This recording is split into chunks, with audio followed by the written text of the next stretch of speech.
नमस्कार श्रोता बंधुरा आमार এই গল্পের আসরে সবাইকে স্বাগত। সকলের কুশল কামনা করে আজ আমি আমার গল্প পাঠ শুরু করছি। আজ আমি আপনাদের শোনাবো ডাক্তার গৌরী দের কলমে একটি অলৌকিক রহস্য উপন্যাস রক্তকালীর মাঠ। গল্পটি সকলের কাছে অনুরোধ রইল শেষ পর্যন্ত শোনার।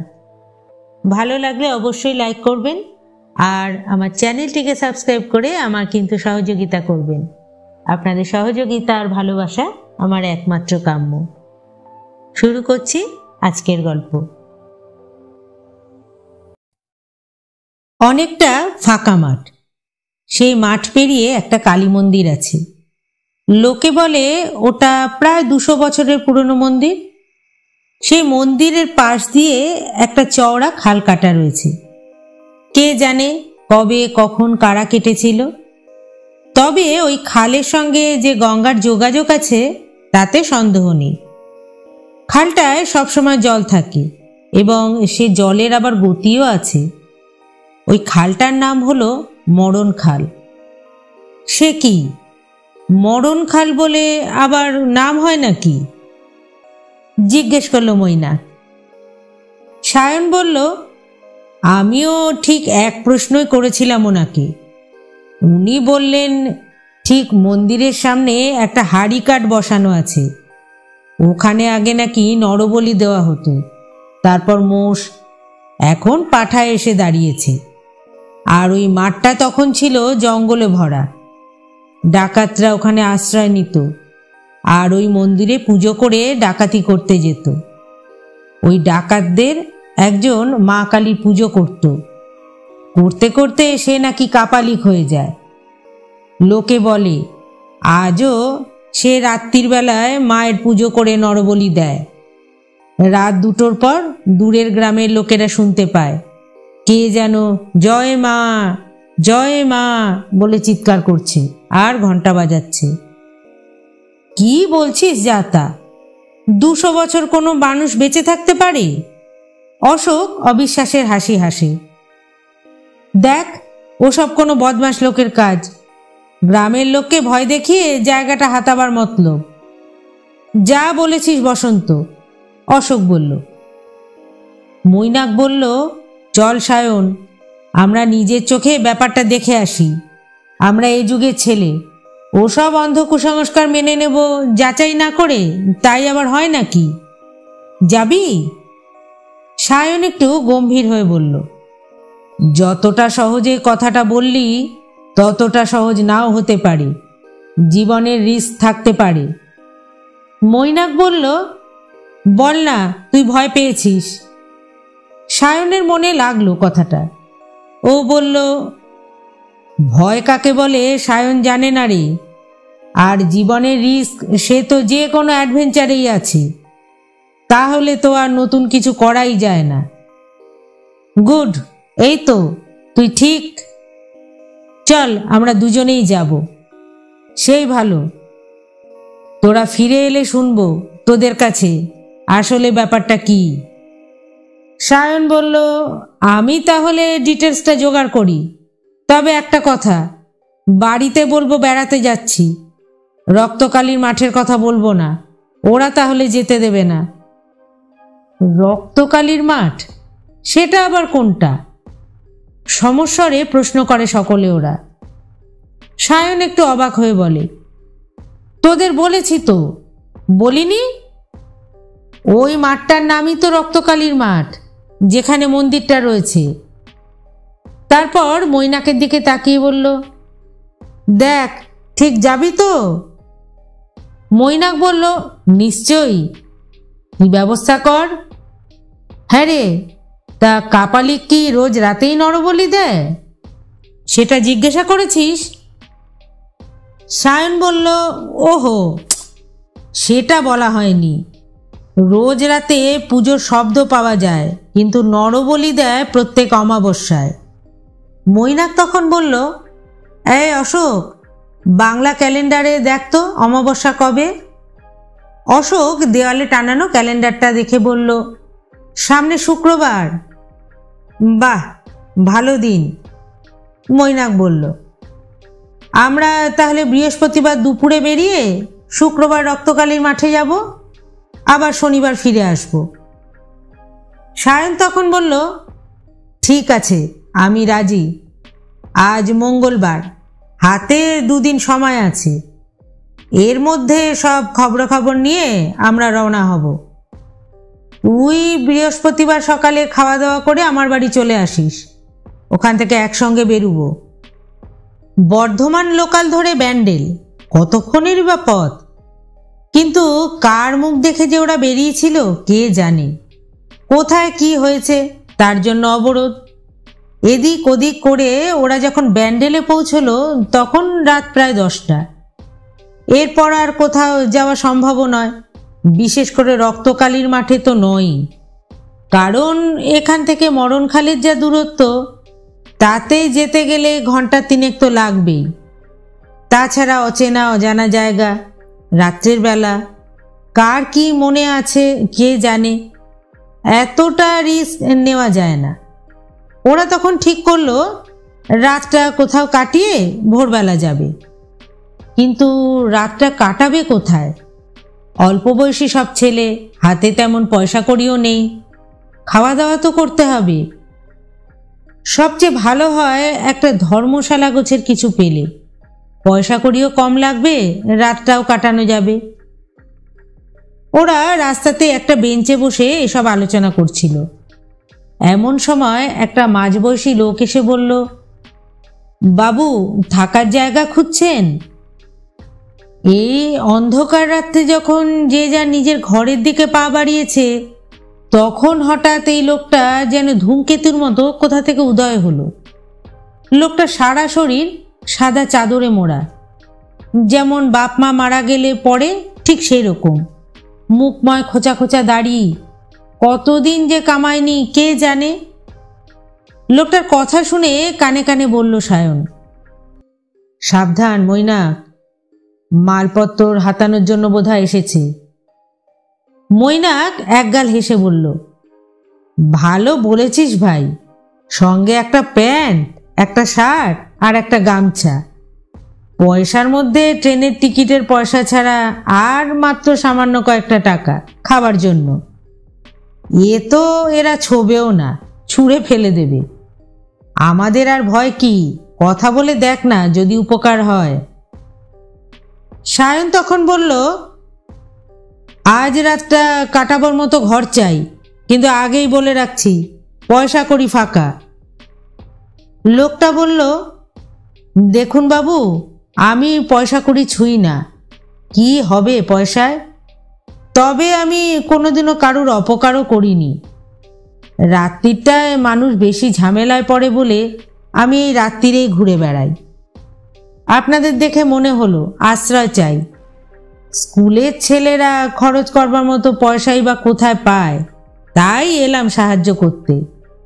আমার একটা ছোট্ট কুঠুরি আছে, সেখানে 2 দিন অনায়াসে আপনারা কাটাতে পারবেন, কোনো পয়সা কড়ি লাগবে না। হাতে স্বর্গ পেল যেন সায়ন আর মৈনাক। কিছু না ভেবেই ওরা এক কথায় রাজি হয়ে গেল। যদি ওরা লক্ষ্য করত তাহলে দেখতে পেত লোকটা চোখ দুটো আনন্দে আগুনের মতো জ্বলছে। একটা অটো ডেকে ওরা উঠে বসল।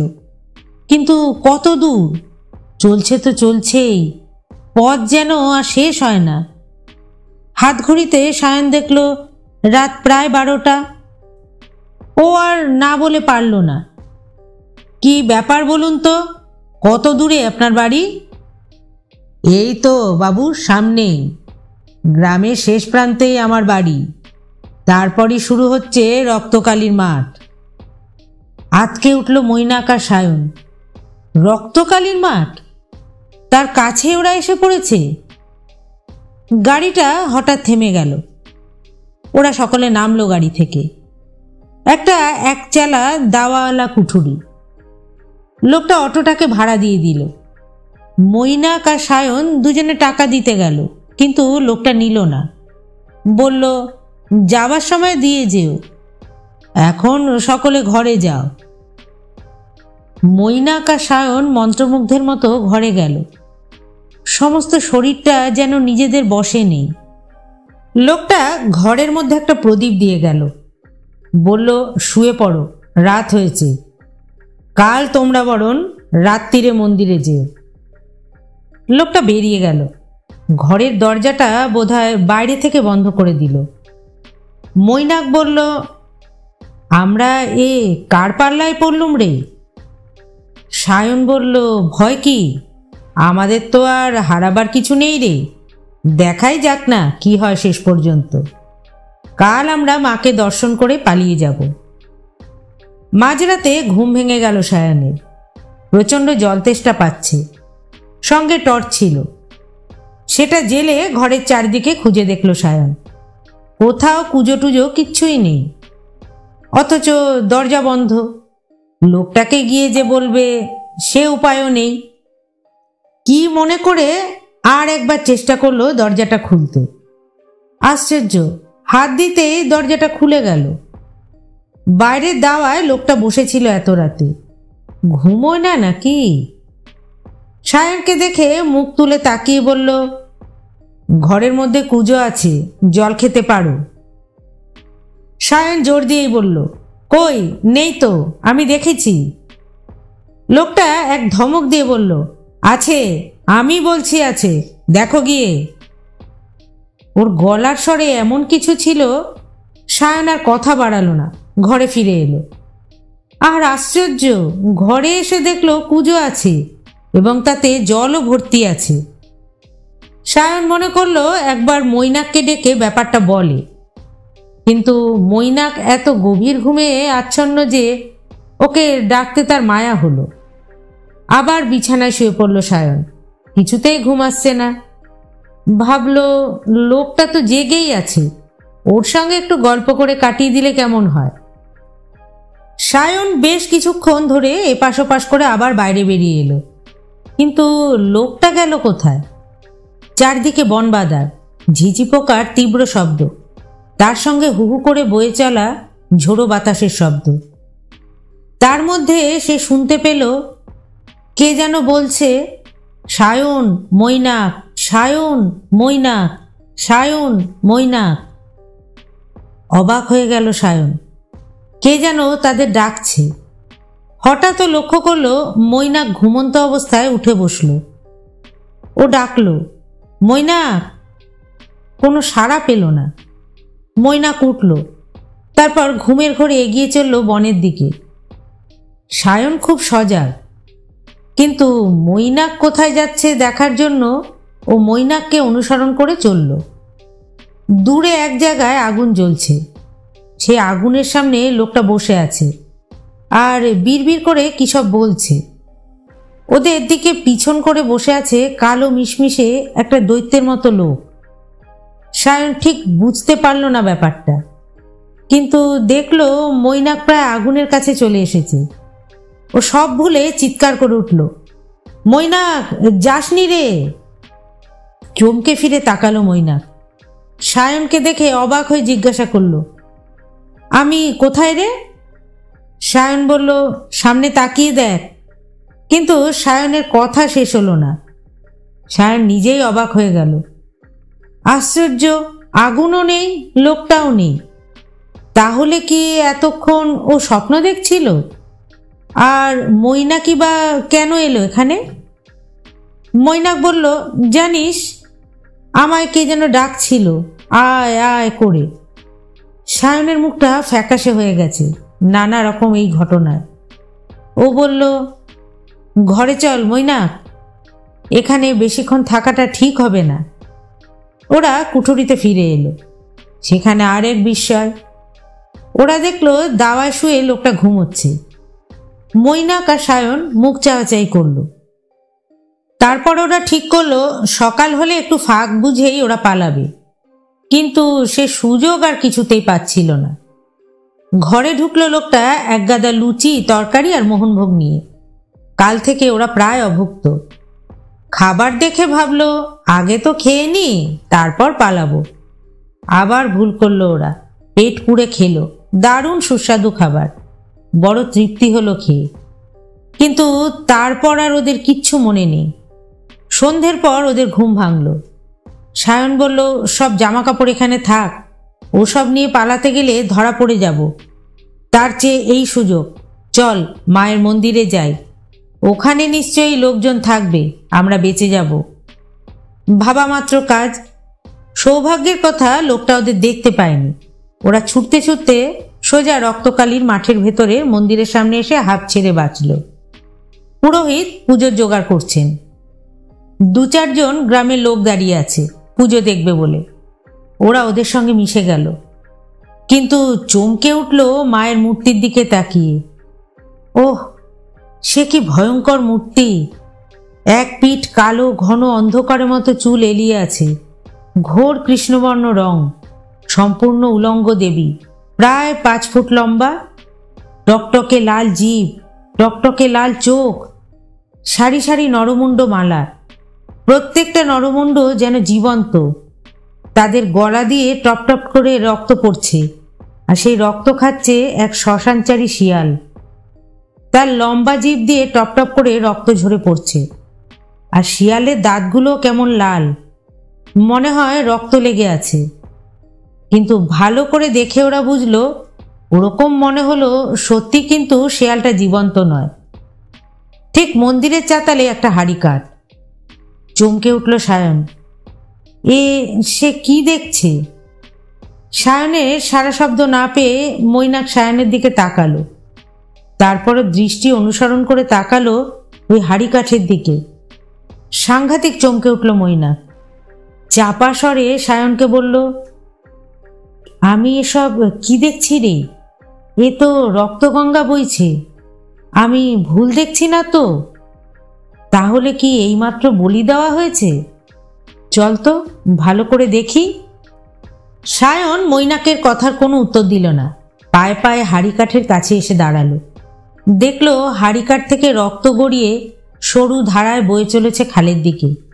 যে জায়গাটায় এসে পড়ছে সেখানকার অনেকখানি জায়গা ঘিরে লাল জল। হঠাৎ আরতি শুরু হলো। কাসর ঘণ্টার শব্দে মুখরিত হয়ে উঠল নিস্তব্ধ রক্তকালীন মাঠ। মৈনাক আর সায়ন দাঁড়িয়ে থাকা একজন মানুষকে জিজ্ঞাসা করল, বলি হলো বুঝি? কাসর ঘণ্টার শব্দে সে শুনতে পেল না। তখন সায়ন ইশারায় হাড়িকাঠটার দিকে দেখিয়ে বলল, বলি হলো? লোকটা তাড়াতাড়ি ঠোঁটে আঙুল দিয়ে ওদের ইশারায় চুপ করতে বলল, তারপর হাত নেড়ে বলল, পরে হবে, পরে বলবো। আরতি শেষ হলো। এবার ভোগের ব্যবস্থা। মিনিট 15 জন্য মন্দিরের দরজা বন্ধ হয়ে যাবে, তারপর আবার দরজা খুলে ভোগ বিতরণ হবে। এই 15 মিনিট সময় সবাই দাঁড়িয়ে থাকবে এখানে। লোকটা ওদের দিকে এগিয়ে এসে বলল, কি জানতে চান তাড়াতাড়ি বলুন, সময় খুব কম। কিসের সময় কম? কেন কম? এসব ওরা বুঝতে পারল না। তবে বুঝতে পারল যা কিছু সব তাড়াতাড়ি করা দরকার। মৈনাক বলল, এক্ষুনি কি বলি হয়েছে? লোকটা একটু ভেবে বলল, শেষ বলি হয়েছে 6 মাস আগে, কালী পুজোর রাত্রিরে, পাঠা বলি। সায়ন চোখ বড় বড় করে বলল, 6 মাস আগে? কিন্তু এখনো তো রক্ত বইছে, কি বলছেন? লোকটা চোখ দুটো জলজল করে উঠল। কপালে হাত ঠেকিয়ে মায়ের উদ্দেশ্যে প্রণাম করে বলল, এ রক্ত কখনো শুকায় না। সে কি? মৈনাক বলল, এ তো অসম্ভব কথা। লোকটা একটু রাগত স্বরেই বলল, নিজের চোখেই তো সব দেখলেন, সন্দেহ করবেন না, যা বলছি মেনে নিন। শুনুন, আগে এখানে নরবলি হতো, তারপর মোষ, তারপর পাঠা। আপনারা কি এখানে নতুন? ওরা দুজনেই মাথা নেড়ে জানালো ওরা নতুন। লোকটা বলল, তাহলে শুনে রাখুন, বেশি কৌতূহল ভালো নয়, আর যতটা শীঘ্র সম্ভব এখান থেকে চলে যান। আমরাও এক্ষুনি সকলেই চলে যাব। কিন্তু কেন? মৈনাকের প্রশ্নের উত্তরে কি যেন বলতে গেল লোকটি, কিন্তু মন্দিরের দিকে তাকিয়ে চুপ করে গেল। শুধু বলল, আসুন, পুরোহিত ঠাকুর প্রসাদ দিচ্ছেন। লোকটির সঙ্গে সঙ্গে ওরাও এগিয়ে গেল। সকলের হাতে একটু করে প্রসাদ দেওয়া হলো। একটা করে লুচি আর তাতে অল্প মোহনভোগ। এই প্রসাদের স্বাদ ওরা এর আগেও পেয়েছে, কুঠুরির লোকটা তাদের খাইয়েছিল।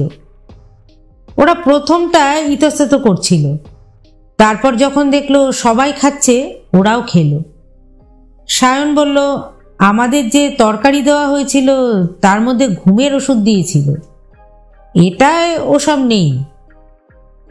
সায়ন কথা বলছে, মৈনাক চোখ বড় বড় করে কি যেন দেখছে। সায়ন বলল, কি দেখছিস? মৈনাক তখন বলল, লক্ষ্য কর, মায়ের খাড়াতেও রক্ত লেগে। সায়ন বলল, তাই তো, ঠিক বলেছিস। মৈনাক তখন বলল, আরও একটা জিনিস লক্ষ্য কর। সায়ন বলল, কি বলতো?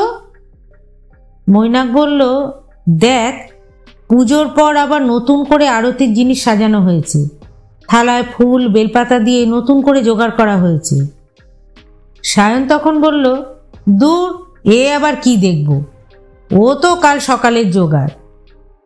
মৈনাক মাথা নেড়ে বলল, হতে পারে, কিন্তু ফুল বেলপাতা সব তো শুকিয়ে যাবে কাল সকালে, ওতে তো কোনো চাপাও দেওয়া হয়নি।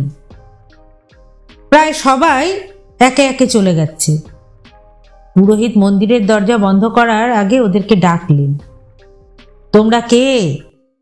এর আগে তো কখনো দেখিনি, কোথা থেকে এসেছো? মৈনাক বলল, আমরা কলকাতা থেকে এসেছি, মায়ের মহিমা শুনে দর্শন করতে এসেছি, শুনেছি উনি নাকি খুব জাগ্রত। পুরোহিত তীক্ষ্ণ দৃষ্টিতে তাকিয়ে রইল ওদের দিকে। সেই দৃষ্টির সামনে ওরা যেন কেমন হয়ে গেল। ওদের মনে হলো পুরোহিত তাদের মনের মধ্যে ঢুকে যেন আসল সত্যটাকে হাতড়াচ্ছেন। ওরা ভীষণ একটা অস্বস্তিতে পড়ল। অনেকক্ষণ পর পুরোহিত বলল, শোনো, তোমরা ফিরে যাও, রাত 9টার পর আর এখানে কারো থাকার নিয়ম নেই, আর যদি সেটা না মানো মনে রেখো বড় একটা ক্ষতি হয়ে যেতে পারে। সায়ন তখন বলল, আমরা ফিরে যাব, আপনি যান। চোখে সন্দেহ নিয়ে পুরোহিত বলল, গেলেই মঙ্গল। পুরোহিত চলে যেতেই মৈনাক বলল, কি বলল শুনলি? সায়ন বলল, না গেলে নাকি আমাদের ক্ষতি হবে। আমরা এই যুগের ছেলে হয়ে মেনে নেব এসব অলৌকিক? মানা যায় না।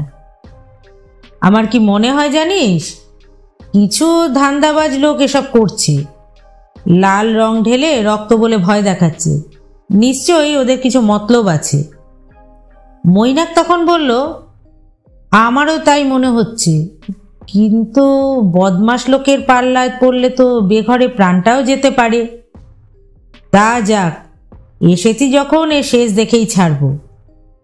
সায়ন বলল, হ্যাঁ ঠিক বলেছিস, রাত 9টার পর কি হয় দেখতেই হবে, নয়তো বসন্ত অশোক ওরা বলবে, কি ভিতুরে তোরা, ভয় পালিয়ে এলি। মৈনাক তখন বলল, সামনের গাছটা দেখেছিস? এক গাদা ডালপালা নিয়ে দাঁড়িয়ে আছে কয়েক বছর ধরে, ওর ডালেই আমরা লুকোই, কেউ দেখতে পাবে না, যা দেখার আমরা দেখব, অবশ্য সত্যি যদি কিছু ঘটার মতো ঘটে, তারপর ভোরবেলা সবার আড়ালে লুকিয়ে পালাবো। কিরে, তুই রাজি তো? একদম, এক কথায় রাজি, সায়ন বলল, কিন্তু খাওয়া দাওয়া? বাদ দে তো, সকালে যা খেয়েছি এখনো পেট ভরে আছে, একদিন না খেলে কি হবে? চল গাছে উঠে পড়া যাক, এখানে দাঁড়িয়ে থাকাটা ঠিক হবে না। দুজনেই বিশাল বড় বটগাছটার একটা শক্ত ডালে গিয়ে বসল, বেশ শক্ত করে ধরে রাখলো নিজেদের। রাত বাড়তে লাগলো, ওরাও মাঝে মাঝে ছটপট করতে লাগলো। নিজেদের মধ্যে কথা বলাও বন্ধ, কিন্তু ঘুম কাটবে কি করে, চোখ তো জড়িয়ে আসছে, আর গত রাতে তো ভালো করে ঘুমোতেই পারেনি ওরা, তাই ঘুম পাওয়াটা খুব একটা আশ্চর্যের কিছু নয়। দুজনেরই একটু তন্দ্রা মতো এসেছিল। হঠাৎ শুনতে পেল খসখস শব্দ। ওরা দুজনে দুজনের দিকে তাকালো। মৈনাক চারদিকে উকিঝুঁকি মারতে লাগলো। সায়নও চেষ্টা করলো, কিন্তু কিছুই দেখতে পেল না। খানিক পরে দেখলো একজন বিভৎস দর্শন লোক আর একটা লোককে হাত পা মুখ বেঁধে টানতে টানতে নিয়ে আসছে। লোকটার মুখটা বাঁধা বলে লোকটা চেঁচাতেও পারছে না, শুধু একটা গো গো শব্দ শোনা যাচ্ছিল। যে লোকটা ওকে টেনে নিয়ে যাচ্ছিল তার মুখটা বোঝা যাচ্ছিল না ভালো করে। একমাত্র কালো ঝাঁকড়া ঝাঁকড়া চুল এক মাথা হয়ে লোকটার মুখের অর্ধেকটা ঢেকে রেখেছিল, কিন্তু বেশ বোঝা যাচ্ছিল লোকটা কাপালি। মৈনাক বলল, ওই সেই কাপালি। সায়ন মাথা নাড়ল, কথা বলল না। হ্যাঁ, কাপালি কি তো বটে।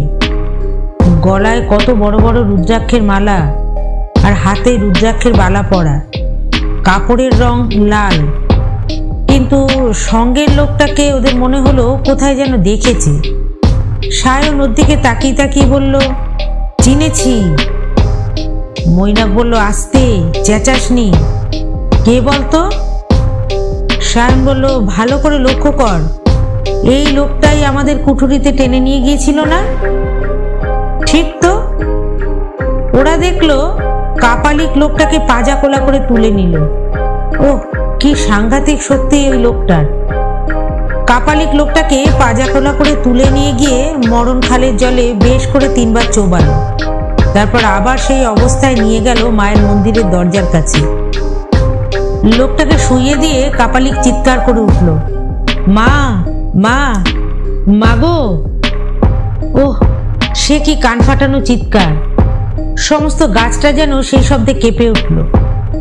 তারপর কাপালিক ওই লোকটার দিকে ফিরে প্রচন্ড রেগে বলল, তুই কথা দিয়েছিলি নতুন 2টো বলি এনে দিবি, পারিসনি। তাই মায়ের কাছে আজ তোকেই বলি দেব। বলি বন্ধ হবে না, বুঝলি? জয় মা। আবার সেই চিৎকার। সায়ন তাকালো মৈনাকের দিকে। এতক্ষণে বোঝা গেল ওদের ঘরের মধ্যে আটকে রাখার চেষ্টা বা মন্ত্র পড়ে সম্মোহন করার চেষ্টা কেন করেছিল এই লোকটা। বুকের মধ্যে থরথর করে কাঁপছে মৈনাক আর সায়নের। কত বড় বিপদ হতে যাচ্ছিল ওদের।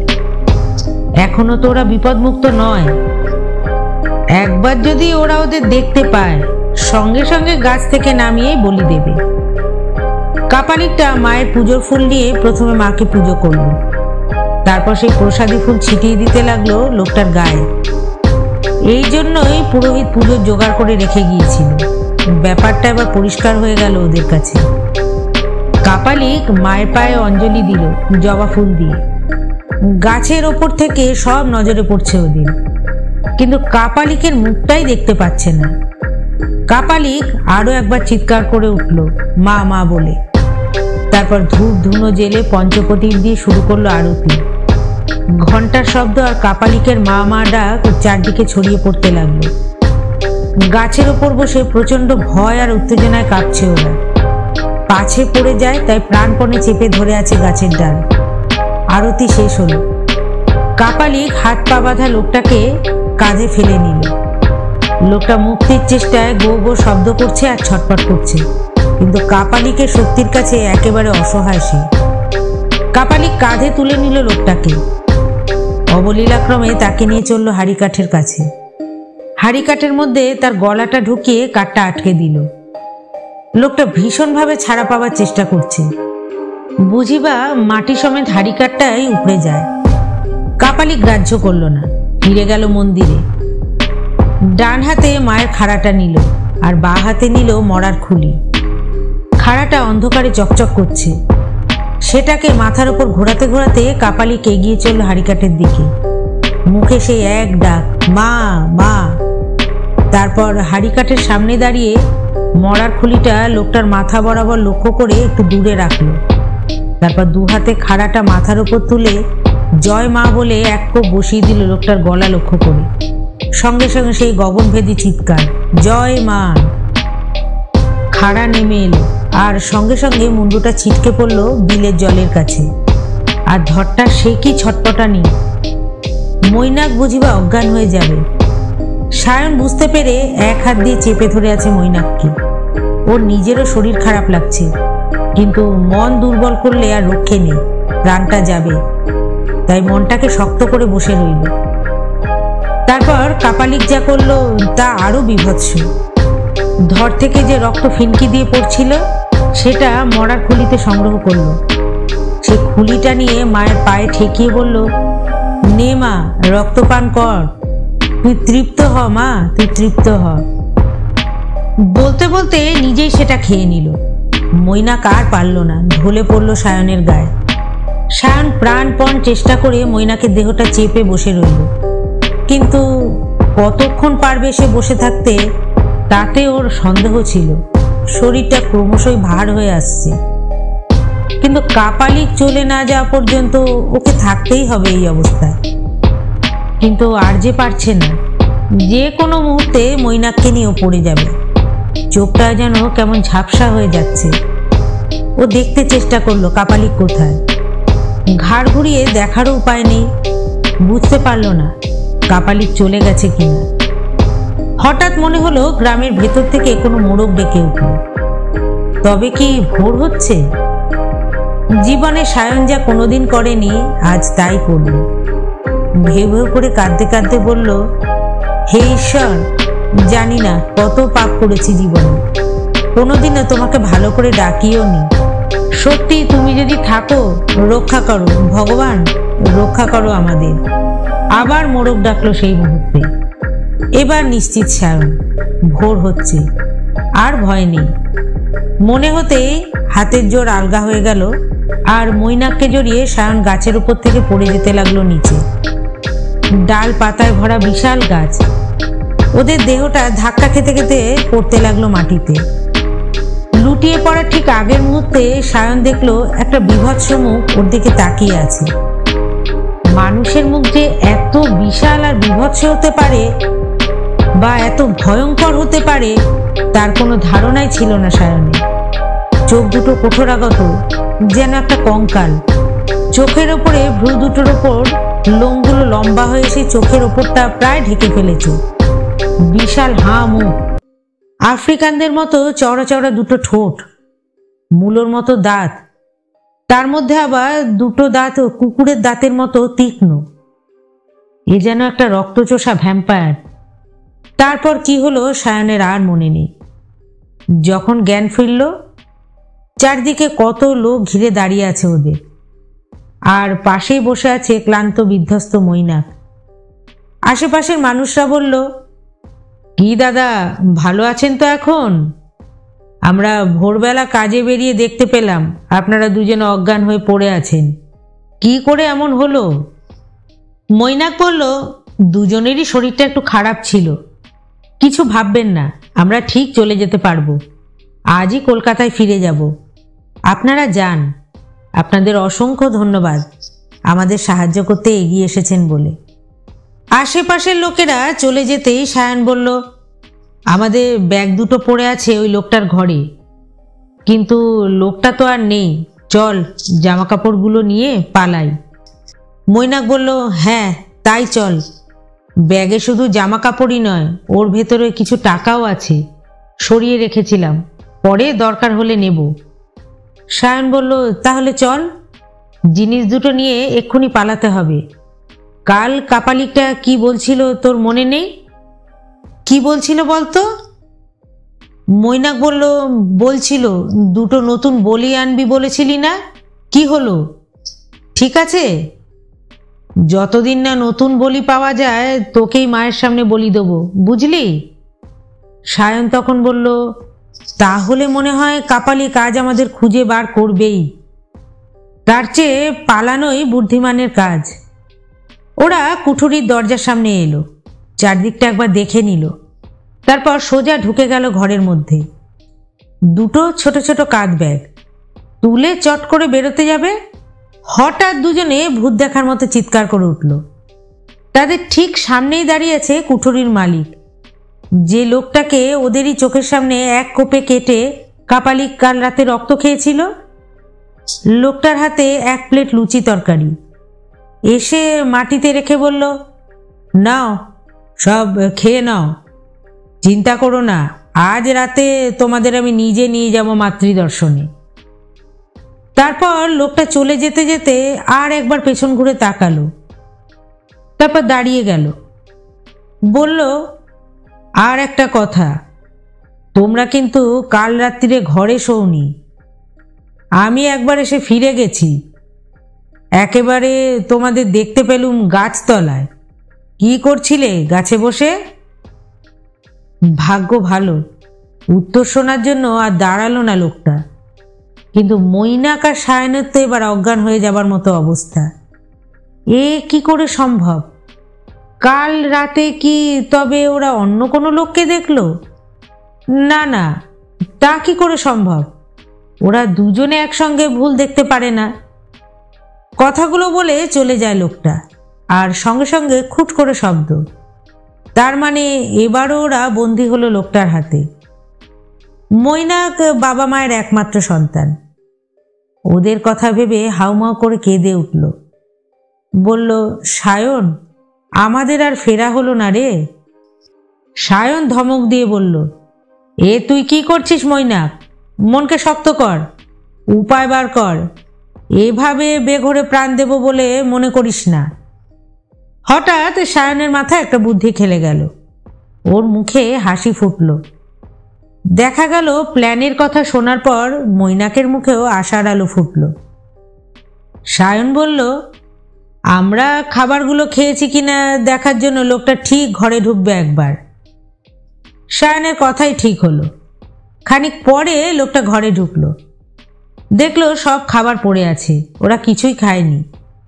সায়ন দরজার আড়ালেই দাঁড়িয়েছিল। লোকটার যখন খাবারের দিকে নজর, সেই সময় দরজা খোলা পেয়ে সায়ন পালালো। পরক্ষণে লোকটার যখন নজর পড়ল, মৈনাককে জিজ্ঞাসা করলো, অন্নটা কোথায়? মৈনাক বলল, কি জানি, এখানেই তো ছিল। লোকটা চোখ দিয়ে আগুন বেরোতে লাগলো। বলল, পালিয়ে যাবে কোথায়? আমার হাত থেকে ওর নিস্তার নেই। বলেই দরজাটা বাইরে থেকে আবার বন্ধ করে ছুটল সায়নের সন্ধানে। ঘরের মধ্যে বন্দি মৈনাক ভগবানকে ডাকছে, সায়নের সহায় হও ঠাকুর। কেন যে তারা জামা কাপড়ের লোভে আবার এসে লোকটার ফাঁদে পা দিল।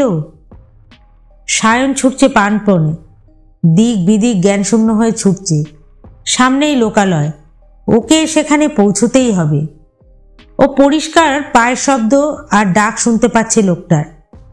লোকটা বলছে, না এলে মরবি, ফিরে আয়, ফিরে আয় বলছি। কোনো দিকে কান না দিয়ে সায়ন ছুটছে। ক্রমশ গলার স্বর যেন অনেক কাছে এসে পড়েছে বলেই মনে হলো। বুঝিবা ধরেই ফেললো এক্ষুনি। ঠিক সেই সময় সায়ন দেখলো একটা চায়ের দোকান। সেখানে বেশ কয়েকজন মানুষ গল্পগুজব করছে। সায়ন ছুটতে ছুটতে গিয়ে ওদের সামনে দড়াম করে পড়ে গেল। সবাই দৌড়ে এলো। কি হয়েছে, কি হয়েছে? সায়ন চিৎকার করে বলল, তোমরা আমাকে বাঁচাও, ওই লোকটাকে ধরো। সবাই অবাক হয়ে দেখল, কই কেউ তো কোথাও নেই। তখন ওরা বলল, কোথায় লোক? কি ব্যাপার বলো তো? হ্যাঁ, সব কথা খুলেই বলল সায়ন, আগাগোড়া। সে কলকাতা থেকে গল্প শুনে বেরোনো থেকে শুরু করে এই মুহূর্ত পর্যন্ত কোনো কথাই গোপন করল না ও। তারপর প্রায় কাঁদতে কাঁদতে বলল, আপনারা তো সব শুনলেন, এখন আমার বন্ধু মৈনাককে বাঁচান। বয়স্ক কয়েকজনের চোখে মুখে ফুটে উঠল আতঙ্কের চিহ্ন। বলল, আপনি কি বলছেন? আপনি জানেন? আপনি যা বলছেন তা তো 150-200 বছর আগের ঘটনা। রক্তকালীর মাঠে মায়ের মূর্তি পুজো করত ওই গ্রামেরই একজন কাপালি। সে নরবলি দিত, আর নররক্ত ছিল তার পূজা উপাচার, কারণ বাড়ি। আর যে লোকটার কথা বললেন, ওইখানে ওই একটাই বাড়ি ছিল। সেখানে সে চাষবাস করত। তার ছেলে বউ নিয়ে ওখানেই থাকতো সে। একদিন কাপালিক লোকটা ছেলেকে বলি দিল, তারপর চাষাকেও। লোকটার বউটা শোকে পাগল হয়ে মরেই গেল। লোকে বলে লোকটা নাকি ভূত হয়ে ভিটে পাহারা দেয়, আর নতুন লোক দেখলেই টেনে নিয়ে গিয়ে আটকে রাখে ঘরে। তারপর যে কি হয় কে জানে, তাদের আর খুঁজেই পাওয়া যায় না। তাহলে মৈনাককে বোধহয় এতক্ষণে মেরেই ফেলেছে। কি করে মুখ দেখাবো ওর বাবা মায়ের কাছে? হাউমাউ করে কাঁদতে লাগলো সায়ন। লোকেরা নিজেদের মধ্যে কী সব বলাবলি করলো। তারপর হাতে একটা করে লাঠি নিয়ে বলল, চলুন তো দেখি কি হয়, ভগবান ছাড়া কেউ রক্ষা করতে পারবে না আপনার বন্ধুকে। হইচই করে খুব ছুটতে ছুটতেই ওরা সকলে এলো, কিন্তু কোথায় কি, বাড়ি ঘর চালা কোথাও কিচ্ছু নেই। মৈনাক কোথায়? তবে কি তাকে মেরেই ফেললো?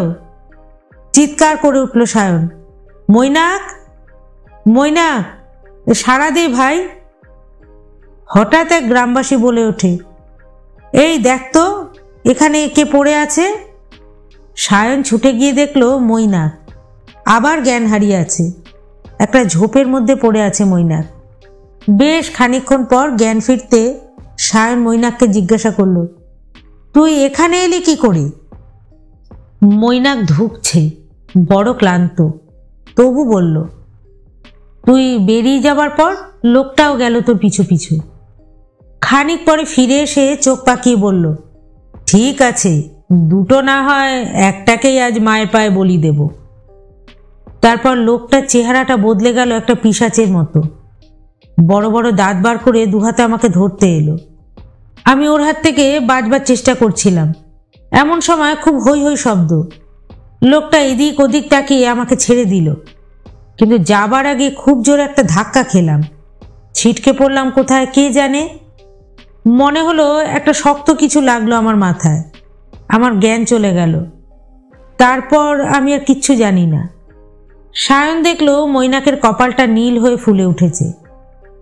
ট্রেনে উঠে সায়ন বলল, দেখ, আমাদের কথা কেউ বিশ্বাস করবে না, কাউকে কিছু বলিস না। 150-200 বছর ধরে কোনো মানুষ বেঁচে থাকতে পারে এ কথা এই যুগে কেউ বিশ্বাস করবে না। এটাই তো স্বাভাবিক, তাই না? মৈনাক মাথা নাড়ালো, আর কোনো কথা বলল না। গল্পটি এখানেই শেষ হলো। আশা করি আপনাদের ভালো লেগেছে। ভালো লাগলে অবশ্যই কিন্তু একটা লাইক করবেন, আর আমার চ্যানেলকে সাবস্ক্রাইব করে আমার সহযোগিতা করবেন। আবার আসবো আমি নতুন একটি গল্প নিয়ে। ধন্যবাদ।